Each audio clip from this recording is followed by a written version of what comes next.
جنگ احد، ہر طرف تلواروں کی گونج، اور ایک عورت رسول اللہ صلی اللہ علیہ وسلم کی حفاظت کے لیے جنگ میں اترتی ہے، تلوار اٹھاتی ہے اور کفار مکہ کے سامنے چٹان بن کر کھڑی ہو جاتی ہے۔ The first warrior woman of Islam، حضرت نصیبہ رضی اللہ عنہا بنت کعب۔ حضرت نصیبہ رضی اللہ عنہا کا تعلق مدینہ کے قبیلے خزرج اور خزرج کے ایک سب ٹرائب بنو نجار سے تھا، جو کہ رسول اللہ صلی اللہ علیہ وسلم کے میٹرنل ریلیٹیوز تھے۔ حضرت نصیبہ رضی اللہ عنہ کے والدین مدینے میں اسلام کی دعوت آنے سے پہلے ہی دنیا سے جا چکے تھے۔ حضرت نصیبہ رضی اللہ عنہ کی 2 بار شادی ہوئی، ایک اسلام کی دعوت قبول کرنے سے پہلے اور دوسری اسلام کی دعوت قبول کرنے کے بعد، لیکن ان کے دونوں شوہر بعد میں مسلمان ہو گئے۔ ان کے پہلے شوہر کا نام زید بن عاصم تھا اور دوسرے شوہر کا نام غزیہ بن عمر تھا۔ پہلے شوہر سے ان کے 2 بیٹے تھے، حبیب اور عبداللہ، اور دوسرے شوہر سے ایک بیٹا تمیم اور ایک بیٹی حولہ تھی۔ حضرت نصیبہ رضی اللہ عنہ کو اسلام کا تعارف حضرت مصعب ابن عمیر رضی اللہ عنہ کے ذریعے سے ہوا۔ بیعت عقبہ، جو کہ اسلام کی دوسری بیعت تھی،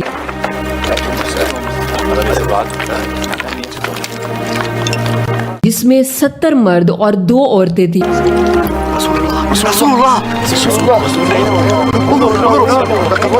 اور ایک روایت کے مطابق 3 عورتیں تھیں۔ حالانکہ گھر والوں کی طرف سے بیعت کرنے کے لیے صرف مرد کا بیعت کر لینا کافی تھا، لیکن حضرت نصیبہ رضی اللہ عنہا نہ صرف خود اپنے شوہر کے ساتھ بیعت کے لیے گئیں بلکہ اپنے بچوں کو بھی ساتھ لے کر گئیں۔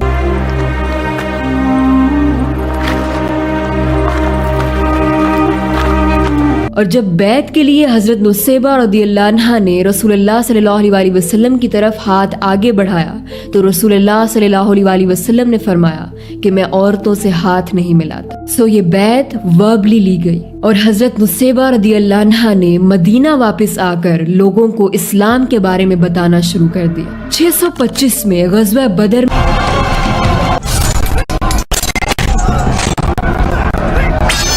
میں ناکامی کے بعد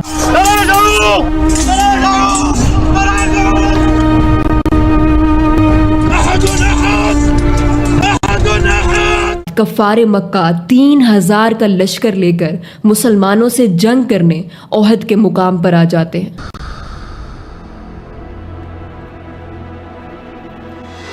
جنگ احد میں مسلمانوں کی تعداد 1000 ہوتی ہے، لیکن جنگ شروع ہونے سے پہلے ہی عبداللہ ابن ابی اور 300 لوگ جنگ کا میدان چھوڑ کر بھاگ جاتے ہیں۔ بل اعود ومن معي الى يثرب ما حملك على الخروج معنا ان كان هذا رايك لو علمنا انهم يقاتلون لما اسلمناهم۔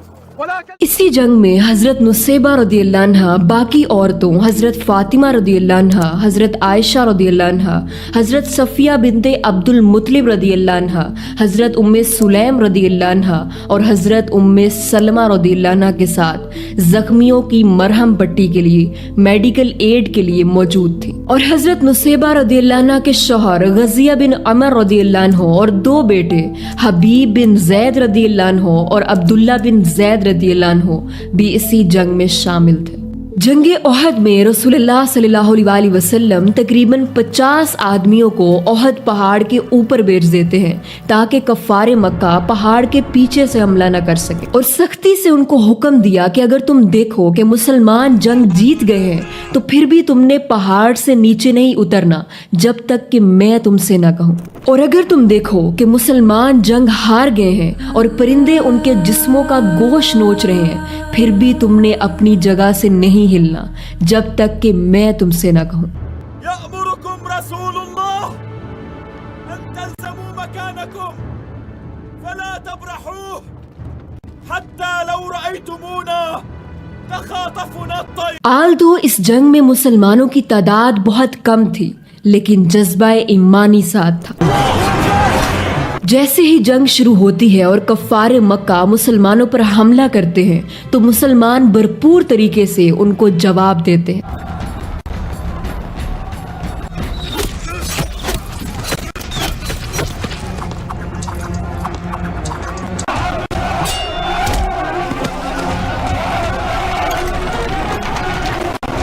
اور کفار مکہ کو کرش کرتے چلے جاتے ہیں، یہاں تک کہ کفار مکہ بھاگنے پر مجبور ہو جاتے ہیں۔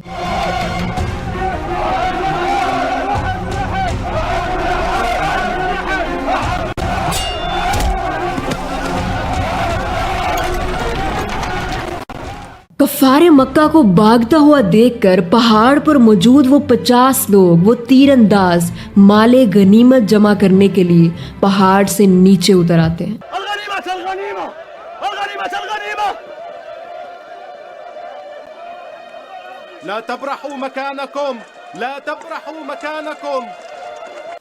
یہ دیکھ کر اس وقت کفار مکہ کی طرف سے خالد بن ولید پہاڑ کے پیچھے سے حملہ کر دیتے ہیں۔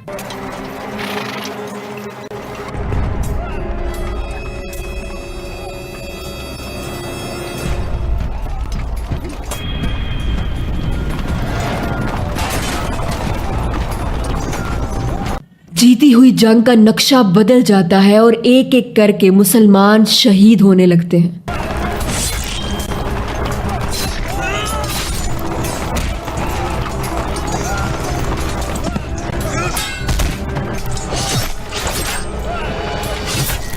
ایسے میں کفار مکہ رسول اللہ صلی اللہ علیہ وسلم کو ٹارگٹ کرنے کے لیے رسول اللہ صلی اللہ علیہ وسلم کی طرف بڑھنے لگتے ہیں۔ لیکن اسی وقت جب حضرت نصیبہ رضی اللہ عنہ کفار مکہ کو رسول اللہ صلی اللہ علیہ وسلم کی طرف بڑھتا ہوا دیکھتی ہیں تو وہ میڈیکل کا سامان چھوڑ کر اسی جنگ کے میدان سے حضرت نصیبہ رضی اللہ عنہ ایک تلوار اٹھاتی ہیں، ایک زرہ پکڑتی ہیں اور کفار مکہ اور رسول اللہ صلی اللہ علیہ وسلم کے درمیان ایک دیوار بن کر کھڑی ہو جاتی ہیں۔ جس طرف سے کفار مکہ رسول اللہ صلی اللہ علیہ وسلم پر حملہ کرتے ہیں وہ ان کے سامنے ایک چٹان بن کر ان پر حملہ کرتی ہے۔ جس طرف سے کفار مکہ رسول اللہ صلی اللہ علیہ وسلم پر حملہ کرنے کی کوشش کرتے ہیں، حضرت نصیبہ رضی اللہ عنہ ان کو منہ توڑ جواب دیتی ہیں اور رسول اللہ صلی اللہ علیہ وسلم کی حفاظت کرتی ہیں۔ اس کے بارے میں بیان کرتے ہوئے خود رسول اللہ صلی اللہ علیہ وسلم نے فرمایا کہ جب میں دائیں دیکھتا تو نصیبہ نظر آتی، جب میں بائیں دیکھتا تو نصیبہ نظر آتی، ہر طرف میں نصیبہ کو میری جان کی حفاظت کرنے کے لیے لڑتے ہوئے دیکھتا تھا۔ چونکہ حضرت نصیبہ رضی اللہ عنہ خود جنگ احد میں موجود تھیں، اس لیے وہ خود جنگ احد کے بارے میں بتاتی اور فرماتی کہ میں نے دیکھا کہ یہ ہوا، میں نے دیکھا کہ یہ ہوا۔ کفار مکہ رسول اللہ صلی اللہ علیہ وسلم پر حملہ کر رہے تھے اور صرف حضرت نصیبہ رضی اللہ عنہ، ان کے شوہر،